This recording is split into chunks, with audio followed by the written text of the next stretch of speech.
রাজ্য জুড়ে আজ থেকে মহিলাদের ব্যাংক অ্যাকাউন্টে অন্নপূর্ণা ভান্ডার প্রকল্পের 3,000 টাকা ঢুকতে শুরু করেছে।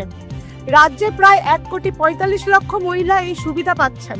তবে আবেদনের ত্রুটির কারণে 17 লক্ষ আবেদনকারীর নাম এই দফায় বাতিল হয়েছে। তারাপীঠের একটি হোটেলে মর্মান্তিক অগ্নিকাণ্ডের ঘটনা ঘটেছে। এই ঘটনায় 9 জনের মৃত্যু হয়েছে, যার মধ্যে মেঘালয় থেকে আসা একটি পরিবারের 5 জন সদস্য রয়েছে।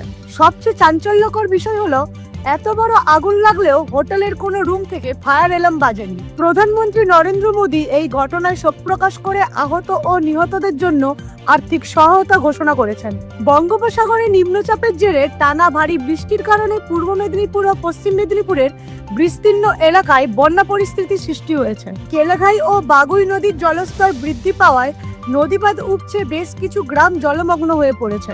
গ্রামীণ রাস্তা জলমগ্ন হওয়ার কারণে একাধিক স্কুল কলেজ বন্ধ করে দেওয়া হয়েছে। জেলা প্রশাসনের তরফ থেকে বিশেষ কন্ট্রোল রুম খোলা হয়েছে এবং জলমগ্ন মানুষদের আশ্রয়ের জন্য হলদিয়াতে 27টি ত্রাণ শিবির খোলা হয়েছে। পাশাপাশি কলকাতাতেও আজ ব্যাপক জল যন্ত্রণা দেখা গেছে। বাঁকুড়ার ইন্দাসে এক সিজেপি কর্মীর বাবাকে পিটিয়ে খুন করার অভিযোগ উঠেছে। এই ঘটনায় পুলিশ 8 জনকে গ্রেপ্তার করেছে। প্রাক্তন মুখ্যমন্ত্রী মমতা বন্দ্যোপাধ্যায় ফোনে নিহতের পরিবারের পাশে থাকার আশ্বাস দিয়েছেন। আজ এখানেই শেষ করছি।